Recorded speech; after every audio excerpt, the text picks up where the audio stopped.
Dak Prescott is a believer in Mike McCarthy's offense, and you should be too. And tonight, we'll dive into why. Here we go.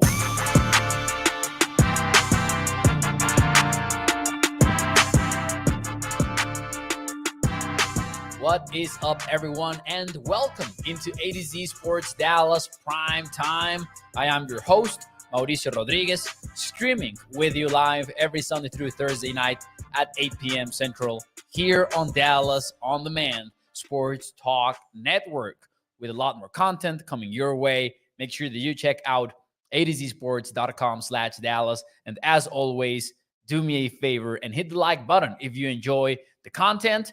Ladies and gentlemen, tonight we've got a packed show to talk some Dallas Cowboys football, and I'll show you the script.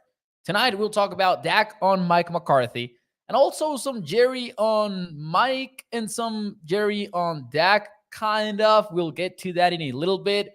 We'll talk about the real Texas coast and why I am buying into the Mike McCarthy offense in a major way after Week 10. And as always, we'll have the Overreaction Monday segment. So, ladies and gentlemen, let's get to it. Let me say hi, though, in the chat very quickly. We've got Katharina, we've got Toxic Tom, we've got Mark Aaron, Tommy915, Gregory.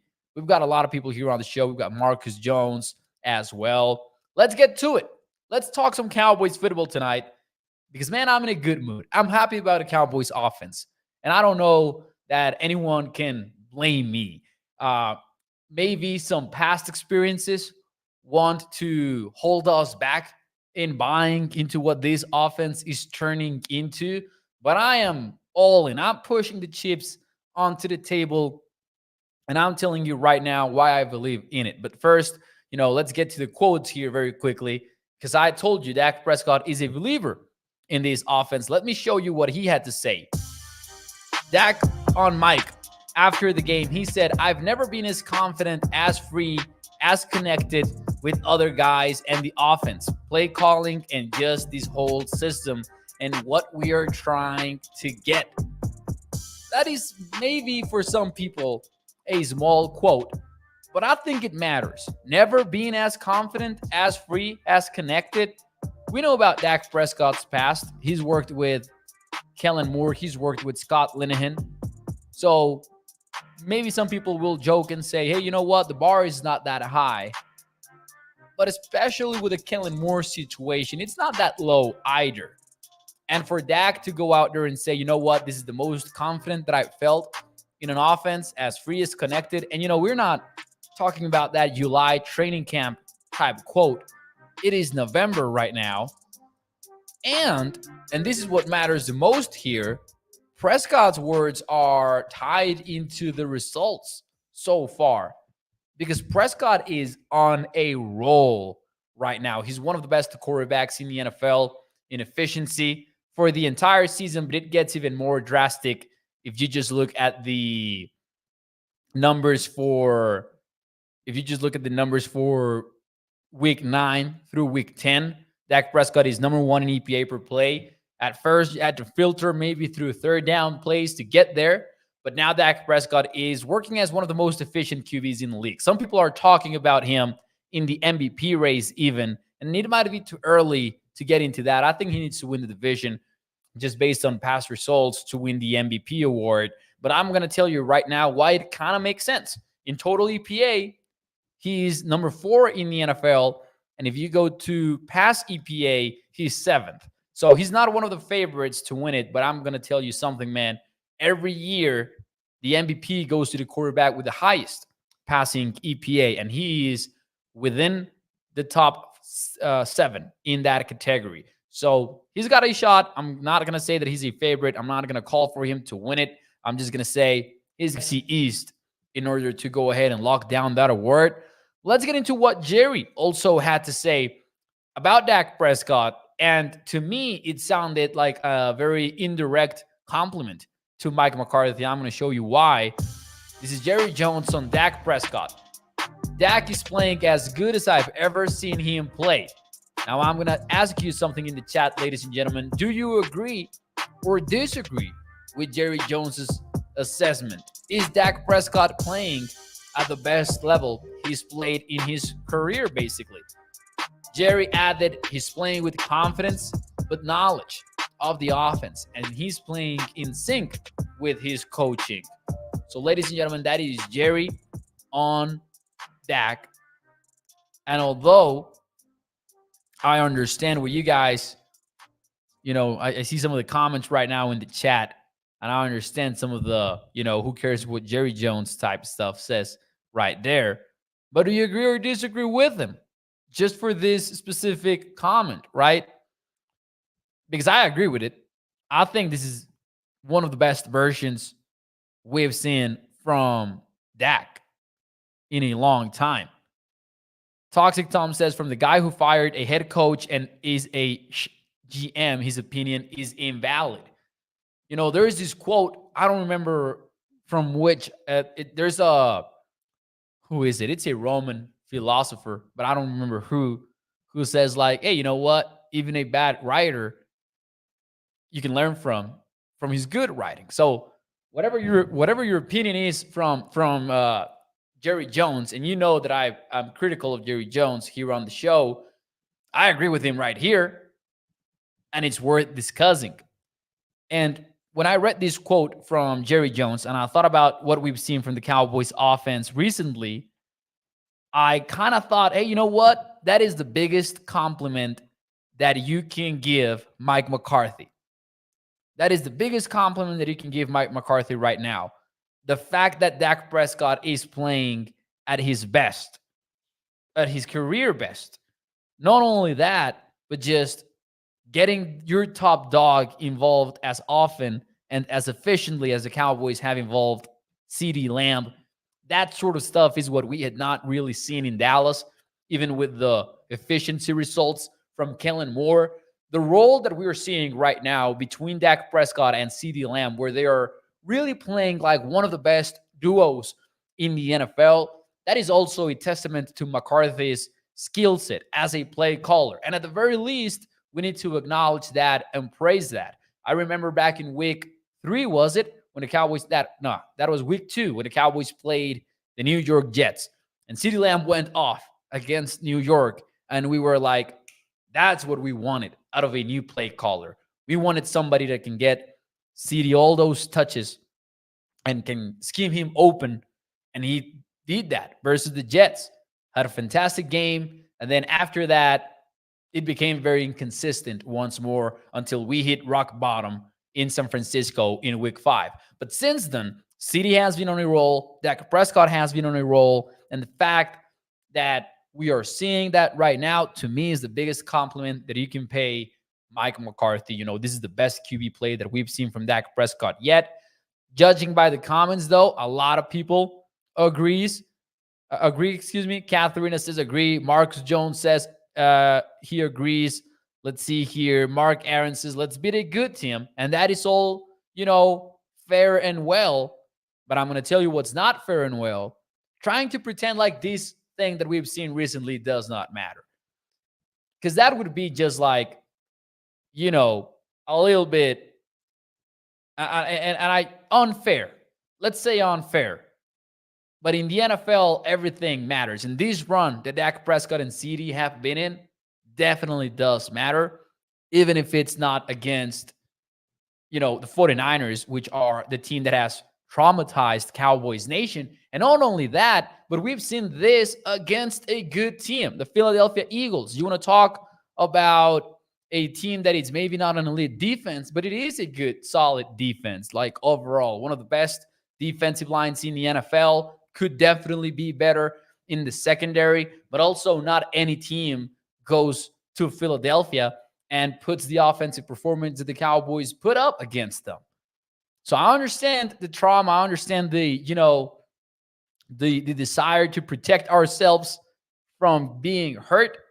But if you want to be objective and you want to talk objective Cowboys football, you got to acknowledge what is going on with the offense over the last few weeks. And to me, all this really, really does matter. But now I'm going to tell you why I believe, though. Why I believe in what we're seeing offensively and why I don't think it's this. We've seen some bad teams and we've beaten down on them, specifically the Rams and the Giants as of late. It's more than that, because objectively, you can look at the decisions that McCarthy is making as a play caller, and you can see the difference. We've talked about motion. We've talked about bunch formations. We've talked about 3-by-1 formations. We've talked about all that sort of stuff. But early down passing is where he's at, in my opinion. Now, shout out to Not To Be Tried.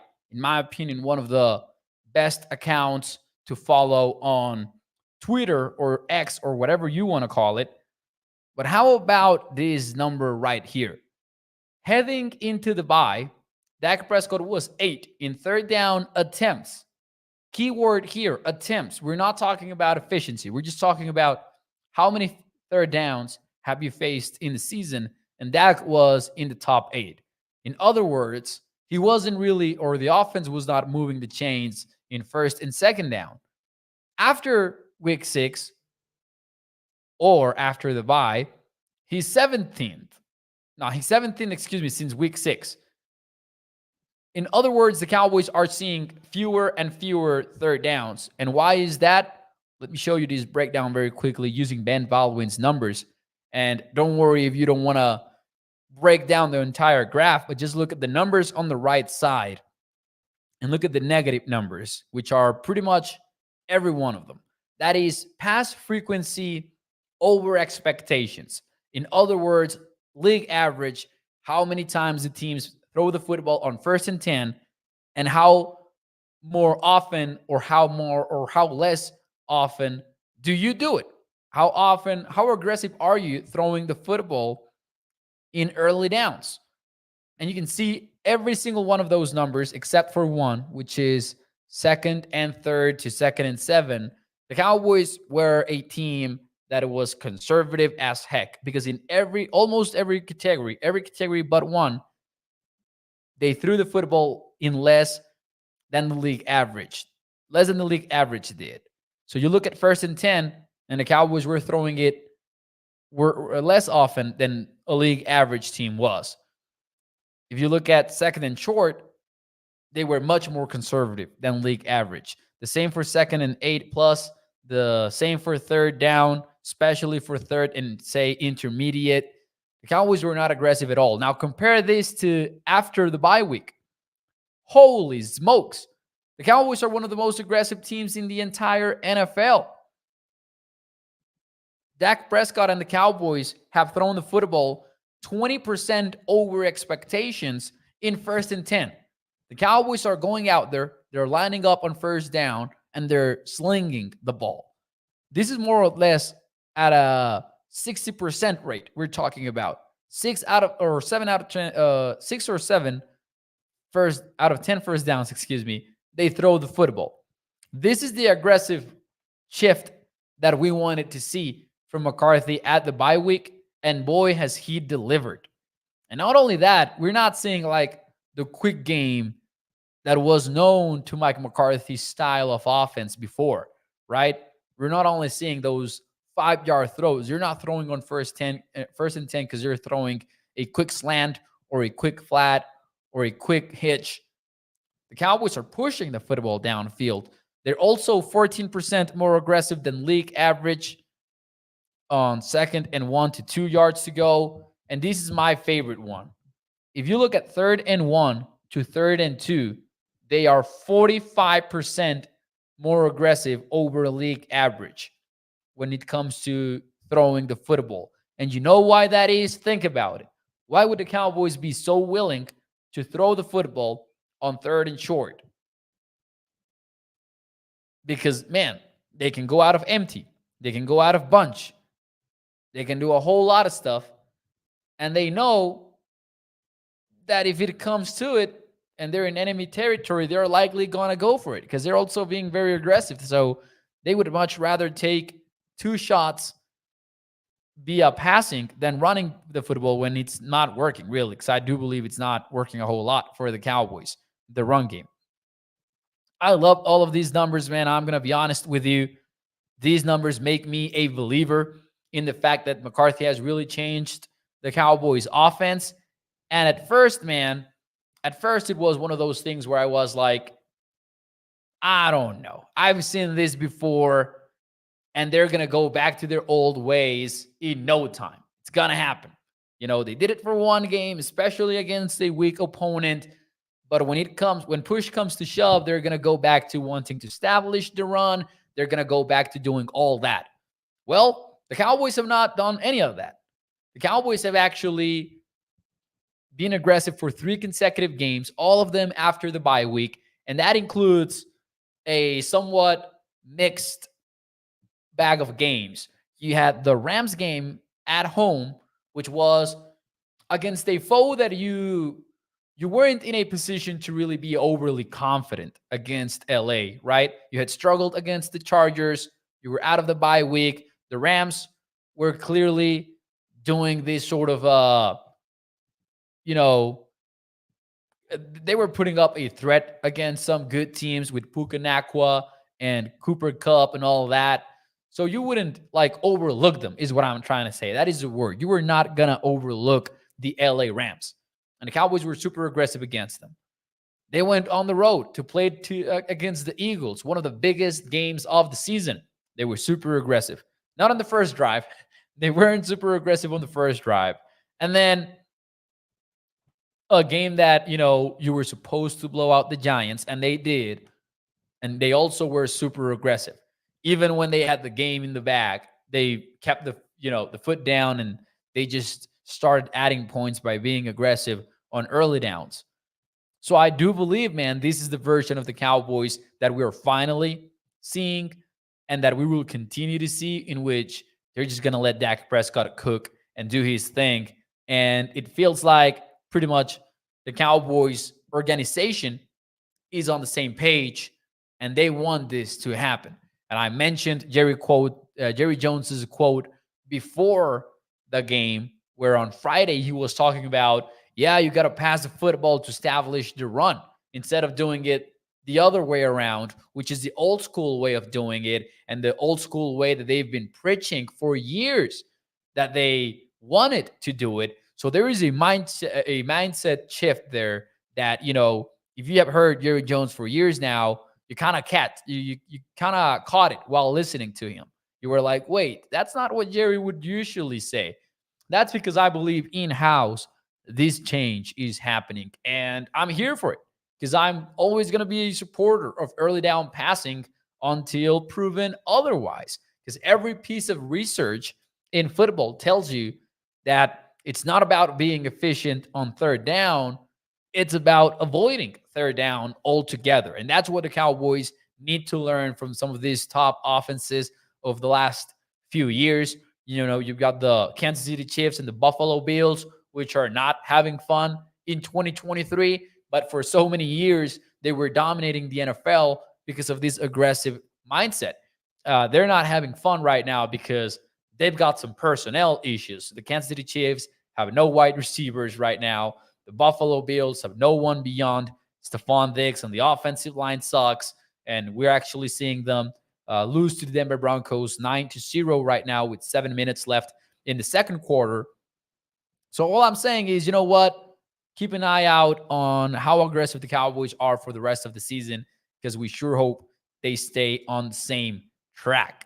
Ladies and gentlemen, let me read some of your comments here. Let's see what you guys have to say about the Cowboys.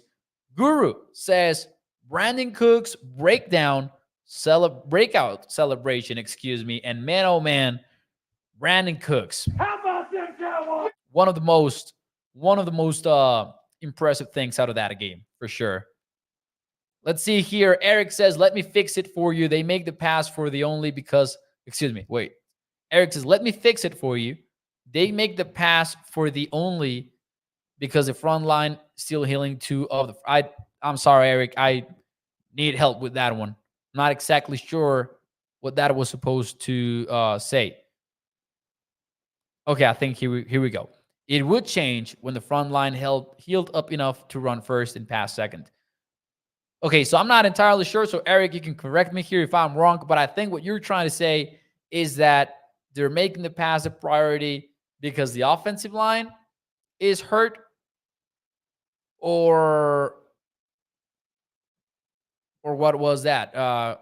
Or the other way around, where they're not super aggressive because the offensive line was dealing with some injuries, which, hey, it would check out, I guess, up to some point, but I'm not sure if that is what Eric's trying to say. So I apologize if that is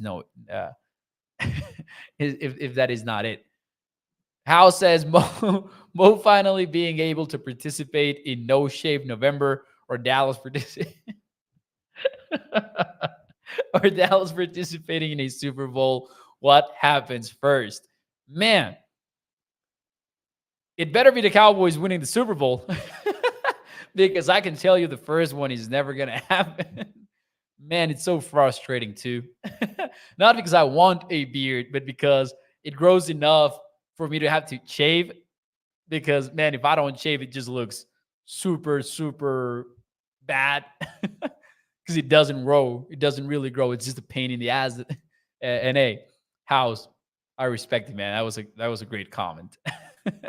Let's see here. Katharina says there's 38 people in here and there's only 16 likes. Shout out to Katharina. Looking out for the like counter. Smash that like if you are enjoying the show. Let's see here. Still Victory Monday, says Justin D. And man, it really feels like it. Let's see here. I see some comments about the Monday Night Football game. What took McCarthy, says Guru, so damn long to involve Brandon Cooks? Only when Mike was criticized in public, now he finally adjusted. I really don't know exactly what happened there. I guess it was, at least the criticisms started to arrive as soon as Brandon Cooks had that 2-target game against the Philadelphia Eagles, and as soon as they lost, right? Because when the Cowboys were winning after, right? So they lose to the San Francisco 49ers, and everyone's looking for the problem, and they identify it. CeeDee Lamb is not getting the football. We need to be getting number 88 the football, even if it means force feeding him. So we get out of the week 5 loss, and week 6, they kind of come back strong with CeeDee. 7 targets, 7 catches. We move on after the bye week, and then we start seeing this amazing streak in which he is at right now. With Brandon Cooks, maybe something similar. 4 targets during the win versus the Chargers, 4 targets versus during the win versus the Rams. So he's not lighting things up, but he's also getting involved. 4 catches 4 targets in each of those. 17-yard gain against Chargers was his longest. Had a 25-yard gain against the Rams. In the Chargers game, he even had a touchdown. So we were like, okay, it's good. That's what we need from Brandon Cooks. And then you don't get him involved against Philly, and you lose against Philly. So it's like, what went wrong? And people kind of like pointed that out and, just bid on it. I think Dak Prescott was very even-headed when he was talking about Brandon Cooks in the post-game conference. When he was like, and he even said that he promises us that Brandon is going to get more touches and he's going to have more games like the one that he had yesterday. That might be true, but also Dak Prescott seemed pretty aware that it's likely not going to be every single game for Brandon Cooks where he's in that situation. Because that was like, it's not going to be in every game. So I think he's a player that if you're getting him the football 4-5 times, and it depends also how you're getting it to him, that's going to be okay as long as, the offense is moving the football. We talked about it before the game. We talked about how as long as the Cowboys offense is being efficient, I struggle to criticize not throwing the football to somebody specifically. Now, they're talking about what teams are going to do now with Brandon Cooks breaking out and who are they going to double. I would still bet that when somebody is doubled, it's going to be CeeDee Lamb most of the time because that's just smart football. I don't think you can go into a game against the Cowboys and be like, yep, you've got 88, because nobody's going to be able to have 88. Like, I don't think that there is a cornerback right now in the NFL that would blanket CeeDee Lamb. It's not going to happen. So it will be about finding those opportunities. And I guess maybe recently we've started to see teams really emphasize CeeDee in a much bigger way with the run that he's in. So I'm not entirely sure what exactly is it that made Brandon Cooks not be as involved?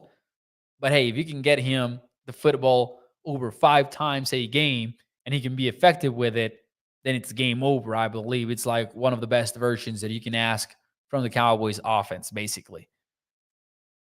Let's see here, ladies and gentlemen. Uh Moses Toxic, I don't believe you own a razor blade. Man, that's an overreaction there, Toxic, in my opinion. We'll get to Overreaction Monday in a few moments.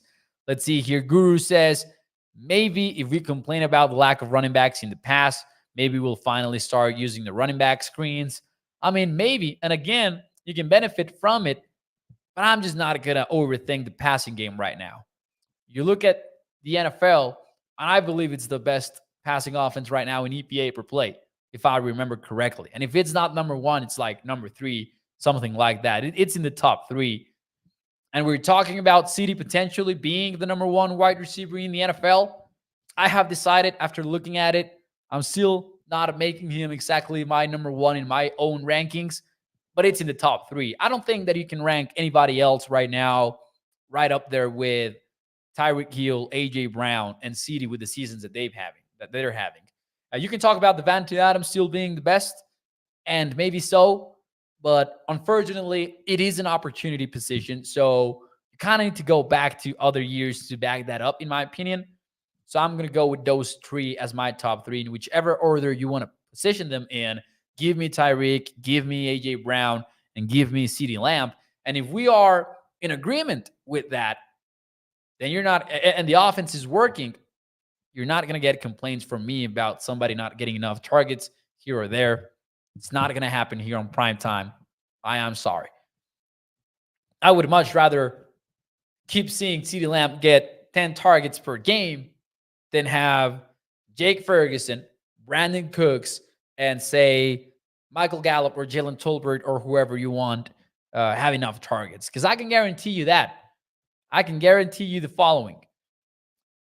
Next week, we can see CD go off and Brandon Cooks go off again. And if Jake Ferguson has 2 targets and the Cowboys score 40 on the Panthers, we're still going to complain. It's the way that it goes. As long as the Cowboys offense is working, man, that's all we should care about, in my opinion.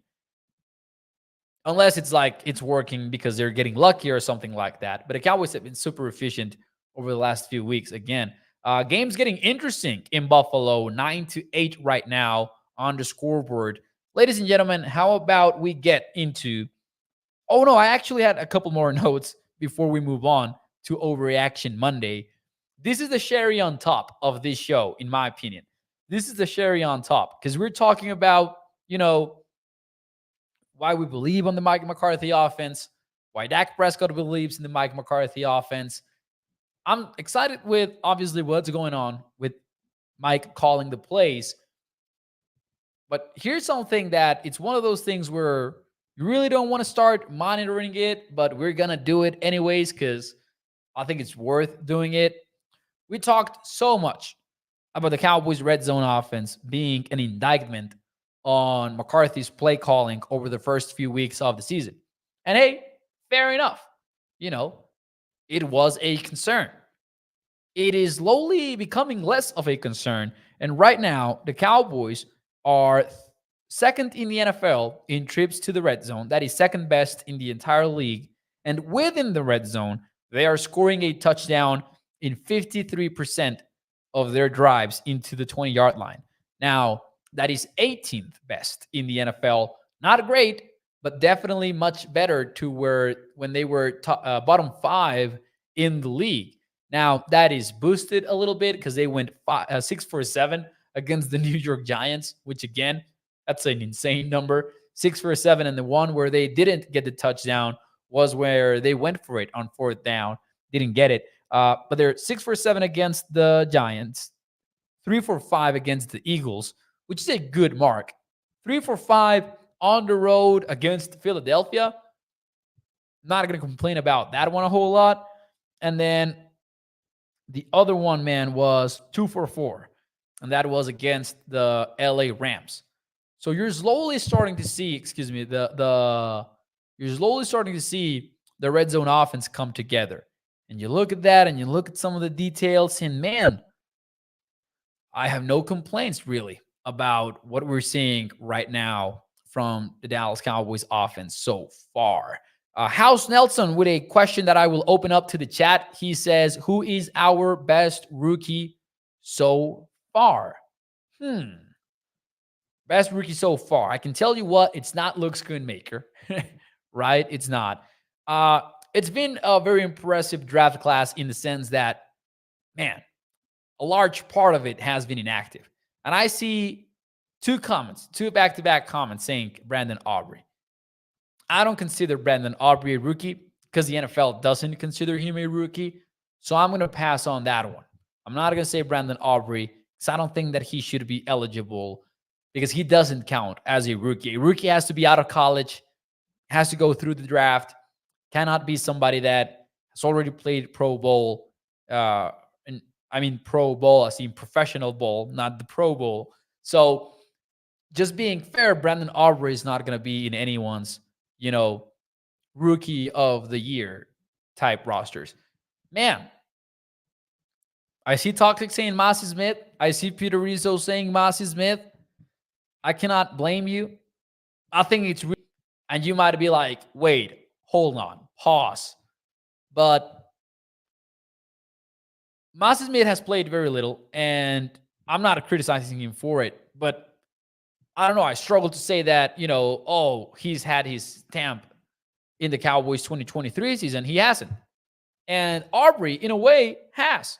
You look at the 2023 snap count for the Cowboys, and I think this is still true, but the last time that I checked, he had the second most special teams reps on the team. And he might not be making a whole lot of noise, but he's clearly a special teams ace for John Fassel. That's a uninspiring answer, but I'm going to go ahead and I'm going to say Hunter Lipke maybe. And, I'm still very excited about Massey Smith. This is not Massey Smith slander at all. I love Massey Smith. I'm not giving up on him yet, but he might be. He might be the guy, Hunter Lipke might. Because, man, it's been so weird. Hear me out. Viliami Feoko has not been active for any single game. Eric Scott Jr. has not been active for any single game.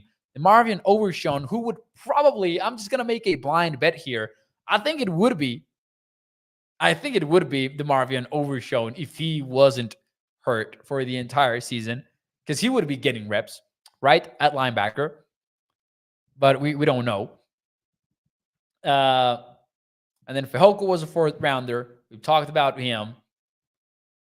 We have not seen Sim Richards a whole lot, so I cannot go with a fifth rounder. Sixth rounder, Deuce Vaughn, cannot go with them. I don't think you can go with Eric Scott Jr.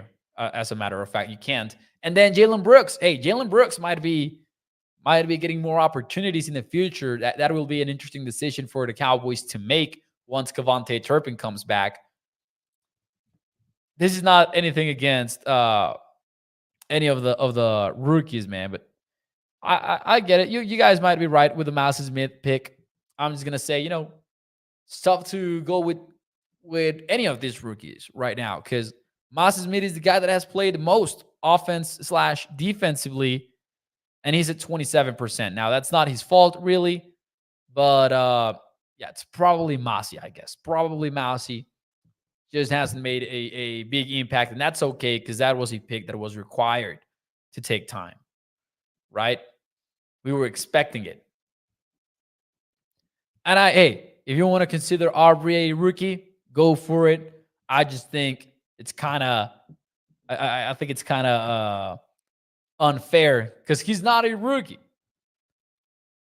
Man, my Hunter Lipke pick got hate in the chat, and I understand it. Just my point is, he might be making the bigger impact just based on the snap counts for him on special teams. But yeah, probably the right pick would be Massey Smith. But it's been tough, man. It's been tough for him to get on the field. And I don't think it is only about him being a nose tackle that is developing. It's also about The Cowboys not using a lot of fronts where they've got a nose tackle, because whenever they can avoid it, they're not going to have a nose tackle in there because it's a weird hybrid defense from Dan Quinn. And obviously I'm exaggerating there, but like Jonathan Hankins doesn't have like 50% of the snaps either. So it's an interesting defense to watch. I love it, right? Ladies and gentlemen, ultimately it's a good thing for the Cowboys to not have a very rookie impacted team, because it means that they've got some players that can play and they're deep, right? House Nelson says, fine, Mo, let's try this. Who's the best kicker on our team? Named Brandon Aubrey. He is the guy. Brandon Aubrey is the best first-year NFL player on the Cowboys. Let's go with that one. There you go. Ladies and gentlemen, Overreaction Monday, and then we're out of here. Let's get to it. Number one, and we'll start us off with a Cowboys overreaction or fair reaction. You know how it goes. I'll give you a statement, and you guys tell me in the chat if it is an overreaction or if it is an fair reaction. CeeDee Lamb said that he is the top receiver in the game. So you tell me, CeeDee Lamb, number one wide receiver in the entire NFL. That means better than Tyreek. That means better than AJ. Is that an overreaction or is that a fair reaction? Let me know in the chat. That's a bold claim to make in today's NFL. That's a good one. Fair for Gregory. Toxic Tom says overreaction. The real Darrell goes with fair. Peter Rizzo goes with fair. Fair reaction for Katharina. Tommy915 says fair, and I want my number one guy with that mentality. I'll tell you what, man. When I read that quote from CD where he's like, I'm the top one, and if you have any doubt about it, I'll see you next week. Boy, that fired me up. That was like, let's freaking go. That's what I want to hear from 88. So I agree with Tommy there. But I'm going to go with overreaction, even if it pains me to say it. To me, Tyreek Hill is the best wide receiver in the NFL with the Miami Dolphins. I do think CD is entering that top 3 discussion, though. I would put him in that top 3 discussion. I think you can make the argument for him over A.J. Brown for sure. But give me Tyreek Hill above them too. And for now, just for now, let me see a more complete body of work. But CD is on fire, and you got to love it. Number 2 statement of the day, C.J. Stroud. People are talking about him in the MVP conversation. Is C.J. Stroud a top 10 quarterback? Overreaction or fair reaction? He is a top 10 QB. Overreaction or fair reaction? Let me know in the chat. Stroud has been fun, man. He really has. He's making all the throws.